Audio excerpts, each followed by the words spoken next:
March 18ರಂದು ನಗರದ C Byregowda ಬಡಾವಣೆಯ ಖಾಸಗಿ ಜಾಗದಲ್ಲಿ ನಿರ್ಮಾಣ ಮಾಡಿದ್ದ ಬೃಹತ್ ವೇದಿಕೆಯಲ್ಲಿ ಅನೇಕ ಗಣ್ಯರ ಉಪಸ್ಥಿತಿಯಲ್ಲಿ ಡಾ ಬಾಬಾ ಸಾಹೇಬ್ ಅಂಬೇಡ್ಕರ್ ಅವರ ಹಾಗೂ ಪವರ್ ಸ್ಟಾರ್ ಪುನೀತ್ ರಾಜ್ಕುಮಾರ್ ಅವರುಗಳ ಚಿತ್ರಪಟಗಳಿಗೆ ಪುಷ್ಪ ನಮನ ಸಲ್ಲಿಸಿ ದ ರೂಲರ್ಸ್ ಚಿತ್ರದ ಆಡಿಯೋ ಹಾಗೂ ಟೀಸರ್ ಅನ್ನು ಭಾನುವಾರ ಅದ್ದೂರಿಯಾಗಿ ಕಾರ್ಯಕ್ರಮದೊಂದಿಗೆ ಲಾಂಚ್ ಮಾಡಲಾಗಿದೆ. ಕಾರ್ಯಕ್ರಮದ ಅತಿಥಿಗಳಾಗಿ ಆಗಮಿಸಿದ್ದ ಬಹುತೇಕರು ಚಿತ್ರಕಥೆ ಹಾಗೂ ಹಾಡುಗಳು ಅತ್ಯುತ್ತಮವಾಗಿ ಮೂಡಿ ಬಂದಿದೆ. ಅಲ್ಲದೆ ಡಾ ಬಾಬಾ ಸಾಹೇಬ್ ಅಂಬೇಡ್ಕರ್ ಅವರ ಆಶಯಗಳನ್ನು ಹಾಗೂ ಸಂವಿಧಾನದ ಆಶಯಗಳನ್ನು ಮತ್ತು ಸಂವಿಧಾನ ನಮಗೆ ನೀಡಿರುವ ಹಕ್ಕುಗಳ ಬಗ್ಗೆ ಅರ್ಥಪೂರ್ಣವಾಗಿ ತೋರಿಸಲಾಗಿದೆ ಅಂತ ವಿವರಿಸಿದರು. ಕಾರ್ಯಕ್ರಮದ ಮುಖ್ಯ ಅತಿಥಿಗಳಾಗಿ ಆಗಮಿಸಿದ್ದ ಸಾಹಿತಿ ನಾಗೇಂದ್ರ ಪ್ರಸಾದ್ ಮಾತನಾಡಿ, ಒಂದು ಒಳ್ಳೆಯ ಸಂದೇಶವನ್ನ ಇಟ್ಟುಕೊಂಡು ಸತ್ಯ ಘಟನೆ ಆಧರಿಸಿ ನಡೆದಿರುವ ಕಥೆ ಆಧಾರಿತ ಚಿತ್ರವಾಗಿದ್ದು, ಪ್ರತಿಯೊಂದು ಕುಟುಂಬ ಅದರಲ್ಲೂ ಹೆಣ್ಣು ಮಕ್ಕಳು ಮತ್ತು ಅವರ ತಂದೆ ತಾಯಿ ನೋಡಲೇಬೇಕಾದ ಚಿತ್ರ ಅಂತ ತಿಳಿಸಿದರು. ಬಳಿಕ ಜಿಲ್ಲಾ ಪತ್ರಕರ್ತರ ಸಹಕಾರ ಸಂಘದ ಅಧ್ಯಕ್ಷ ಕೆಎಸ್ ಗಣೇಶ್ ಮಾತನಾಡಿದ್ದು, ಕೋಲಾರ ನೆಲದಲ್ಲಿ ನಡೆದಿರುವ ಘಟನೆಯನ್ನ ಆಧಾರವಾಗಿ ಇಟ್ಟುಕೊಂಡು ಸಂದೇಶ್ ರವರ ಜೀವನದಲ್ಲಿ ನಡೆದಿರುವ ವಿದ್ಯಮಾನಗಳನ್ನು ಒಟ್ಟುಗೂಡಿಸಿ ಮಾಡಿರುವ ಮೊದಲ ಚಿತ್ರ. ಬಹಳ ಕಷ್ಟಪಟ್ಟು ಸ್ಥಳೀಯ ಕಲಾವಿದರೊಂದಿಗೆ ಸ್ಥಳೀಯವಾಗಿ ಚಿತ್ರೀಕರಣ ಮಾಡಿದ್ದಾರೆ ಹಾಗೂ ಕೋಲಾರದಲ್ಲೇ ಧ್ವನಿ ಸುರುಳಿ ಬಿಡುಗಡೆಯನ್ನ ಅದ್ದೂರಿಯಾಗಿ ಮಾಡುತ್ತಿರುವುದು ನಿಜಕ್ಕೂ ಶ್ಲಾಘನೀಯ ಅಂತ ಹೇಳಿದ್ರು.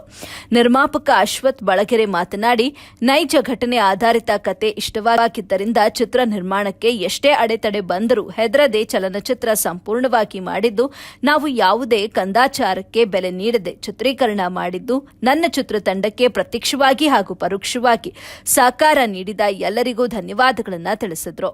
ಚಿತ್ರನಟ ಹಾಗೂ ಹೋರಾಟಗಾರ ಸಂದೇಶ್ ಕೂಡ ಮಾತನಾಡಿದ್ದು, ದೊಡ್ಡ ನಟರುಗಳು ಹಾಗೂ ನಿರ್ಮಾಪಕರು ಏರ್ಪಡಿಸುವ ರೀತಿಯಲ್ಲಿ ಅದ್ದೂರಿಯಾಗಿ ಕಾರ್ಯಕ್ರಮದಲ್ಲಿ ದ ರೂಲರ್ಸ್ ಚಿತ್ರದ ಆಡಿಯೋ ಹಾಗೂ ಟೀಸರ್ ಲಾಂಚ್ ಮಾಡಿದ್ದು, ಚಿತ್ರ ಯಶಸ್ಸು ಕಾಣುತ್ತೆ.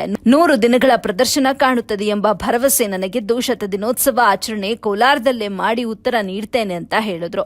ಕಾರ್ಯಕ್ರಮದಲ್ಲಿ director Uday Bhaskar, music director Karna, Punyamurthy, Saddam, Seenanna, KS Ganesh, ದಲಿತ ನಾರಾಯಣಸ್ವಾಮಿ, ಡಿಪಿಎಸ್ ಮುತ್ತುರಾಜು ಸೇರಿದಂತೆ ಅನೇಕ ಗಣ್ಯರು ಭಾಗವಹಿಸಿದ್ರು. ದೊಡ್ಡ ಮಟ್ಟಕ್ಕೆ ಅಂದ್ರೆ ದೊಡ್ಡ ಸ್ಟಾರ್ಸ್ ಕಾರ್ಯಕ್ರಮ ಈ ಮಟ್ಟಕ್ಕೆ ನಡೆಯುತ್ತೆ. ಆದ್ರೆ ಈ ಒಂದು ಸಿನಿಮಾ ಅಷ್ಟು ಕ್ವಾಲಿಟಿಯಾಗಿ ಅಷ್ಟೊಂದು ದೊಡ್ಡ ಮಟ್ಟದಲ್ಲಿ ಮೂಡಿ ಬರಬೇಕು ಹಾಗೂ ಈ ಸಿನಿಮಾ ಇಷ್ಟೊಂದು ಅದ್ದೂರಿಯಾಗಿ ನಡಿಬೇಕಂದ್ರೆ ಮೊಟ್ಟ ಮೊದಲನ ಕಾರಣ ಅದು ನಮ್ಮ ಪ್ರೊಡ್ಯೂಸರ್ ಅಶ್ವಥ್ ಬಳಗೆರೆ ಸರ್ ಅವರು.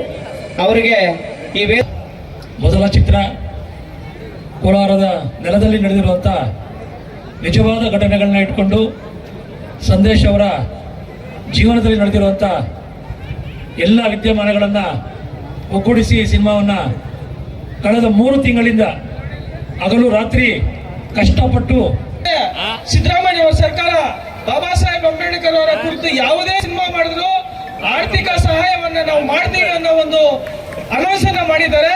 ಇಂತಹ